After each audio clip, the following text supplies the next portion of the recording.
Higher secondary വിഭാഗം പൂരക്കളി മത്സരത്തിൽ ഒന്നാം സ്ഥാനം നേടിയ ടീമാണ് ഇപ്പോൾ എന്നോടൊപ്പം ഉള്ളത്. ഹാപ്പി ആയോ? ഞാനിവിടെ സൗണ്ട് കേട്ടു ഹാപ്പി ആയതിന്റെ. എന്തായാലും ഫസ്റ്റ് പ്രൈസ് കിട്ടിയിരിക്കുകയാണ്. സ്റ്റേറ്റ് ലെവലിൽ മത്സരിക്കാനായിട്ട് പോവാണ്. എന്തെങ്കിലും ആഗ്രഹം ഉണ്ടോ അവിടെ പോയി കഴിഞ്ഞു കഴിഞ്ഞാൽ ഇന്ന രീതിയിൽ പെർഫോം ചെയ്യണം, വേറെ രീതിയിൽ എന്തെങ്കിലും അങ്ങനെ ആശാൻ പറഞ്ഞിട്ടുണ്ടോ? എവിടെ ആശാൻ? എവിടെ? വരൂ വരൂ.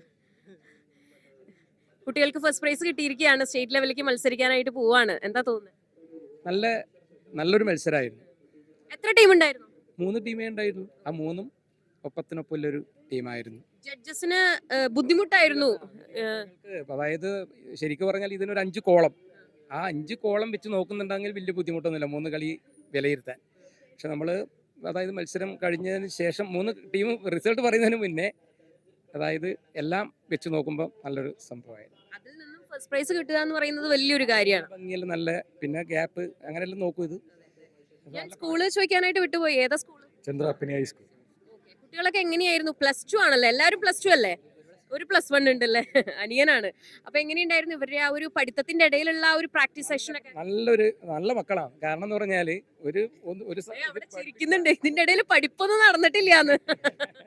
നല്ലൊരു മക്കളാണ്. കാരണം എന്ന് പറഞ്ഞാല് ഈ പൂരക്കളിയിലെ ഏത് അതായത് സ്റ്റെപ്പായാലും ഏത് കാര്യങ്ങളും കാണിച്ചു കൊടുത്താൽ പെട്ടെന്ന് അവർ ക്യാച്ച് ചെയ്യും. അപ്പോൾ അതുമാത്രമല്ല, ഞാനിപ്പോൾ 14 ജില്ലയിലും പൂരക്കളി പഠിപ്പിക്കുന്ന ഒരാളാണ്. അപ്പോൾ അതായത് വഴക്ക് കൊണ്ടോ അതായത് ഒരടിയോ കിട്ടാതെ ഒരു ടീം ഇവരെ കിട്ടും. ഇതുവരെ ഉണ്ടായിട്ടില്ല. ആശാൻ ചീത്ത പറഞ്ഞിട്ടില്ല, നോണ പറയരുത്.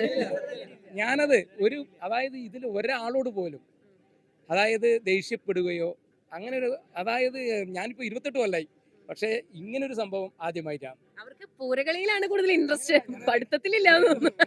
ഞാൻ തുറന്നു പറഞ്ഞു, അത് നല്ലൊരു മക്കളാണ്.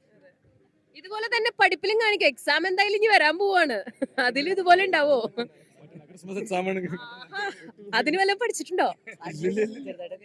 +1 പിന്നെ കുഴപ്പമില്ലല്ലോ. ചേട്ടന്മാരോട് പറയും ഇത്തിരി നേരമൊക്കെ ഒന്ന് പഠിക്കാൻ, ഇങ്ങനെ ഫസ്റ്റ് പ്രൈസ് മേടിച്ച് നടക്കാണ്ട്. എന്താ പറയാനുള്ള? ഒന്നും പറയാനില്ല. പിന്നെ എല്ലാവരും ഒന്ന് വേണമെങ്കിൽ ഒന്ന് പരിചയപ്പെടാലോ. പേര് പറയാലോ എല്ലാവരും ഒന്ന്. അശ്വിൻ, ലോകനാഥ്, അമൽ, ആദർശ്, അഭിജയ്, അഭിനവ്, ജോയൽ, അഭിനവ്, ആനന്ദകൃഷ്ണ, ആരോമൽ, ശ്രീ വിഷ്ണു. എന്റെ ദൈവമേ, +2 പറഞ്ഞിട്ട് കാര്യമില്ല. വലിയ വലിയ ആൾക്കാരാണ്. എനിക്കൊന്നും കൈ എത്തുന്നു പോലും ഇല്ല. ഇവിടെ നിൽക്കുന്ന ഒരാൾ കണ്ടില്ലേ, +2 പഠിക്കുന്ന ആളാണെന്ന് പറയാൻ പോലും പറ്റില്ല. പിന്നെ ഞങ്ങൾക്ക് വേണ്ടിയിട്ട് ഒന്ന് എന്തെങ്കിലും 2-3 സ്റ്റെപ്പ് കാണിച്ചു തരാനായിട്ട് പറ്റുമോ? വയ്യാണ്ടായിന്ന് അറിയാം, എന്നാലും ഒരു കുഴപ്പമില്ല അല്ലേ? ഞങ്ങൾക്ക് അങ്ങനെ വലിയ പ്രശ്നമൊന്നുമില്ല. ഞങ്ങൾക്ക് ഫസ്റ്റ് പ്രൈസ് കിട്ടിയാലും വലിയ പ്രശ്നമൊന്നുമില്ല. ഞങ്ങൾ കാണിച്ചു തരാം. ഹൈലി നല്ല മാസ് ആയിട്ടുള്ള ഏതെങ്കിലും പോർഷൻ ഉണ്ടെങ്കിൽ അത് കാണിച്ചു തന്നാൽ മതി. Mass item.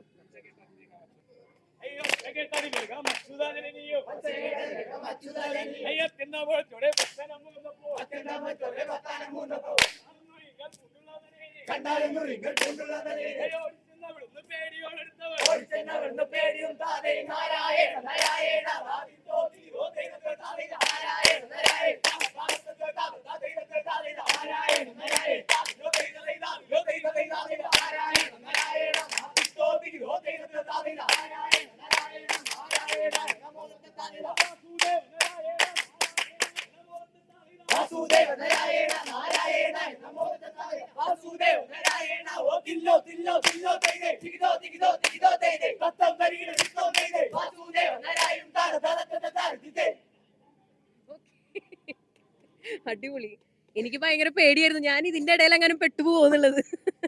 ആ പാട്ട് പാടിയ ആളെവിടെ? എന്തൊരു സൗണ്ട് ആയിരുന്നു, ഭയങ്കര സൗണ്ട്. ആ സൗണ്ട് ഒന്നും എനിക്ക് കേൾക്കാൻ പറ്റുമോ?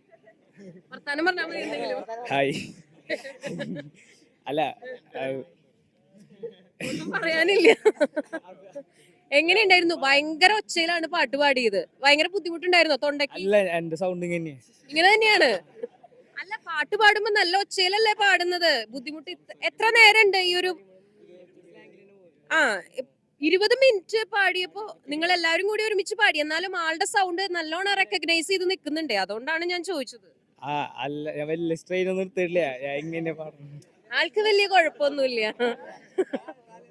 ഓക്കെ, അപ്പൊ എന്തായാലും അടിപൊളി ആവട്ടെ. സ്റ്റേറ്റ് ലെവലിൽ മത്സരിക്കാനായിട്ട് പോവാണ്. അവിടെയും എന്തായാലും ഫസ്റ്റ് പ്രൈസ് കിട്ടട്ടെ എന്ന് ആശംസിക്കുകയാണ്. അപ്പോ congratulations. Thank you so much.